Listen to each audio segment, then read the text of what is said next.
মোদিজিকে যেসব মুসলিমরা গালাগালি দাও সেই সব মুসলিমরা আরো বেশি করে গালি দাও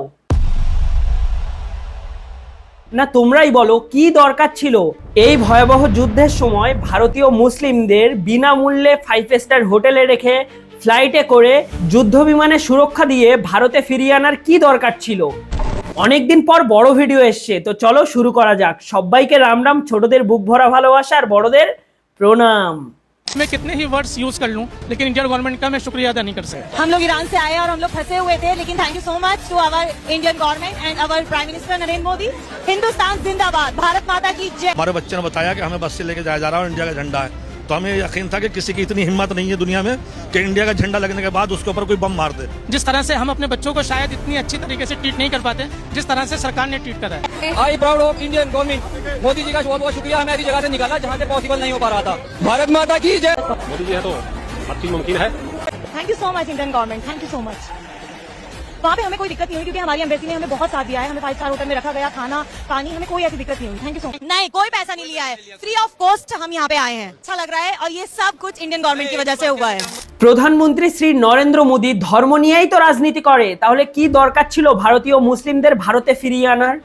ইরান, ইসরায়েল এবং আমেরিকার যুদ্ধের কারণে ইরান সমস্ত দেশে তেল সাপ্লাই বন্ধ করে দিয়েছে, কিন্তু ইরান ভারতীয় তেল এবং গ্যাস ভর্তি জাহাজকে সুরক্ষাপূর্বক ছেড়ে দিয়েছে।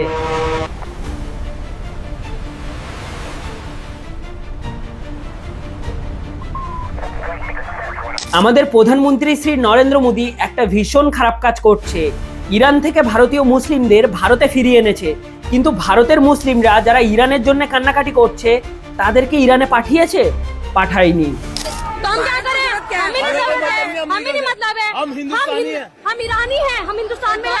এদেরকে যত তাড়াতাড়ি সম্ভব ইরানে পাঠিয়ে দিতে হবে।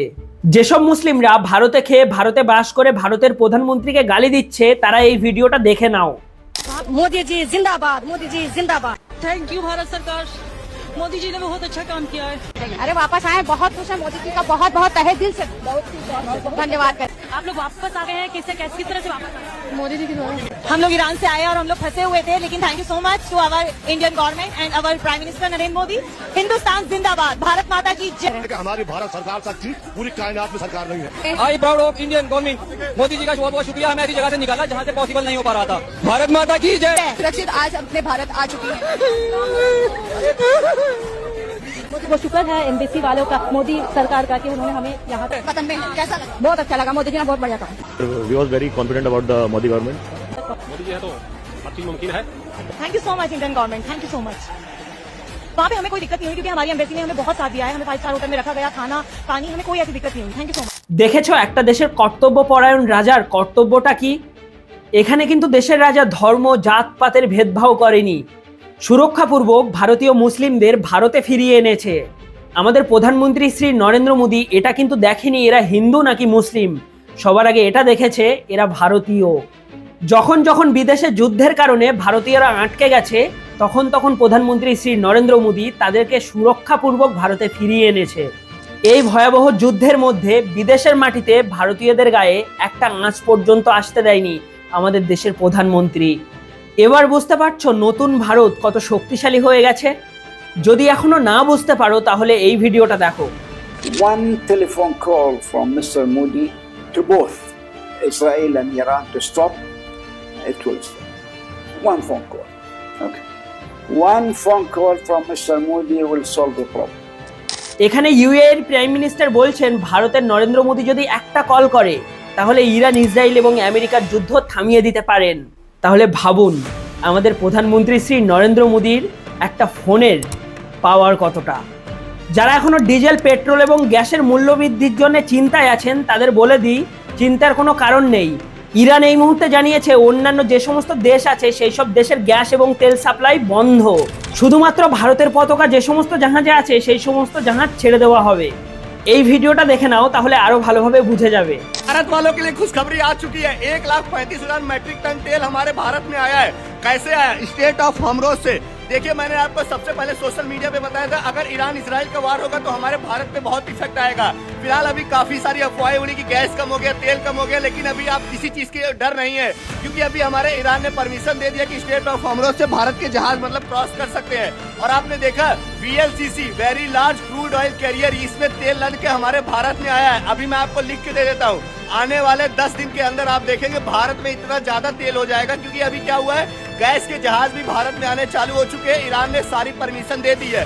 भाई साहब, ये सबसे बड़ी खुशखबरी की बात है। तो अभी आप लाइन मत लगाइए, कोई परवाह करने की कोई दिक्कत नहीं है। मैं आपको चीज है, क्योंकि अभी हमारी जहाज 27 को लगने वाली थी, लेकिन अभी हमारी जहाज को भी जल्दी बुला लिया गया है, तो अभी हमारी चीजें नॉर्मल होना भारत के लिए चालू हो चुका है।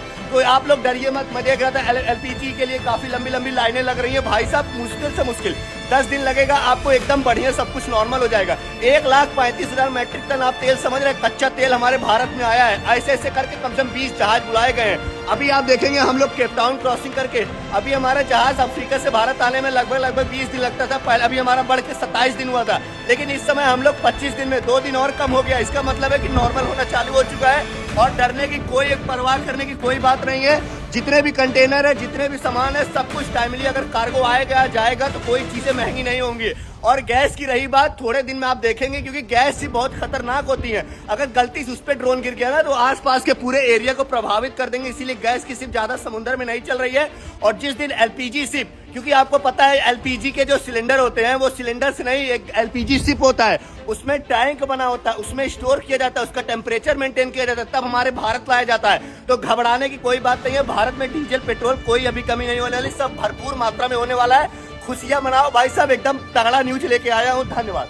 যারা ভারতের হিন্দুদেরকে গোবর ভক্ত বলো, তারা শুনে রাখো, ভারতে যদি গ্যাস নাও আসে তাহলেও আমরা চালিয়ে নেব, কারণ আমাদের কাছে গোমাতার গোবর আছে। আমাদের মা ঠাকুমারা গোবরের ঘুঁটে জ্বালিয়েই রান্না করে আমাদেরকে বড় করেছেন। সুতরাং সারা দেশে যদি গ্যাস নাও আসে তাহলেও আমাদের কোনো কিছু যায় আসে না, কারণ আমাদের কাছে গোবর আছে, ঘুঁটে আছে। আমাদের গোমাতার গোবরের কিন্তু আরেকটা পাওয়ারও আছে, গোবর সব থেকে বেশি রেডিয়েশন ব্লক করে দেয়। রেডিয়েশন মানে বোঝো তো? বুঝিয়ে দিই, আমরা মাটির ঘরের দেওয়ালে এবং মেঝেতে মা ঠাকুমাদের গোবর দিতে দেখেছি। এই গোবর কিন্তু রেডিয়েশন ব্লক করে দেয়। এই যেমন এখন পৃথিবীতে বিভিন্ন দেশে যুদ্ধ হচ্ছে, এই যুদ্ধের ফলে আমাদের শরীরে রেডিয়েশন আক্রমণ করে, এই রেডিয়েশনকেই ব্লক করে দেয় গোবর। যারা ভারতের প্রধানমন্ত্রীকে গালি দেয়, যারা ভারতের সংস্কৃতিকে গালি দেয়, যারা ভারতীয় হিন্দুদের গালি দেয় এবং যারা গোবর গোমূত্রকে গালি দেয়, তাদেরকে এই ভিডিওটা শেয়ার করে দিও, আর প্রধানমন্ত্রী এবং গোবরের পাওয়ারটা দেখিয়ে দিও। দেখা হচ্ছে পরের কোনো ভিডিওতে। জয় শ্রীরাম, জয় সনাতন।